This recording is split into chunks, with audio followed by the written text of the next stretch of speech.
In this video, you will be shown the necessary steps used to apply different wear effects on aircraft. Start by emphasizing the panel lines in the lower area, using the panel line wash deep gray.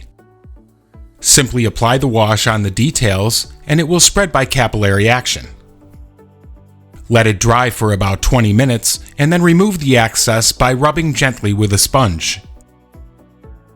On the upper area, apply the panel line wash deep brown with the same method as before. Remove the excess, but this time with a piece of paper napkin, always making very soft passes. To highlight the control surfaces, panel line wash blue-black was used. Apply as much as is necessary to achieve the desired shade and contrast. Let the effect dry and clean the excess product. To shade the control surfaces, use the Oilbrusher Starship Filth. Apply the Oilbrusher along the inner edge and let it dry for about 10 minutes. With a dry brush, extend and blend the oil to make the shading.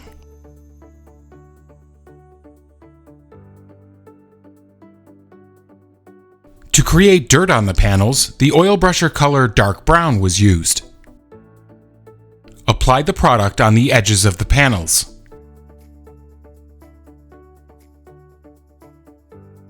With a dry brush, simply spread and diffuse the Oilbrusher. This effect immediately creates volume on the panels, as well as creates very interesting chromatic variation. In other areas, the same step was added, insisting on the nooks, recesses, and small details.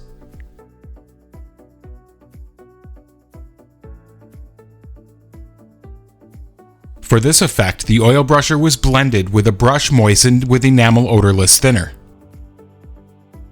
The same effect was added on the wing root, a very dirty area due to the exhaust. The effect was then blended with a brush dipped in enamel odorless thinner.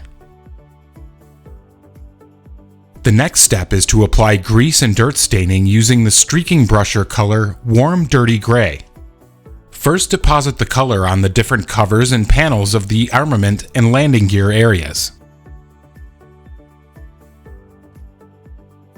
With the same brush, the effect was dragged and blended little by little following the direction of the airflow to create a realistic effect. You can refine this effect with a little enamel odorless thinner. In the areas of the undercarriage, the effect was intensified because these areas accumulate more dirt. Again, the color was extended and blended dry. For the upper area, the Streakingbrusher color Grime was used.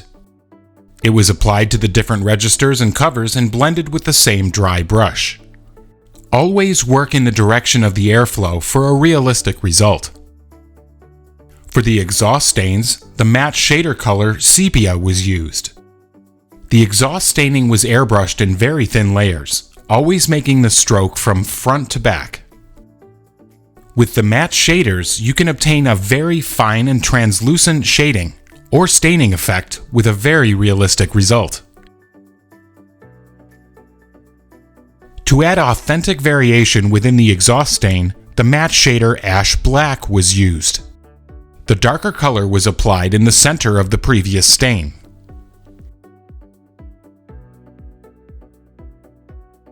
To make the staining from the armament, the pigment Metal Slag was used.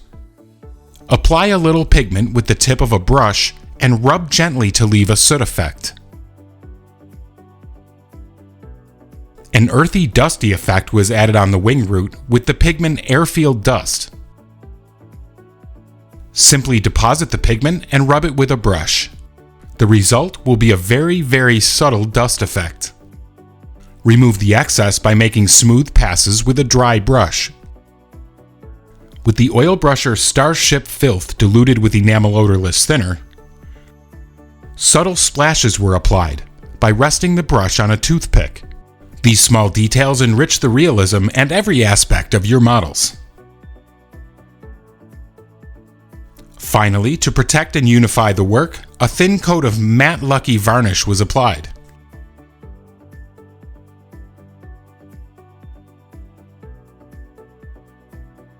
Find all the products used in this video at the ammo store, www.ammo.es.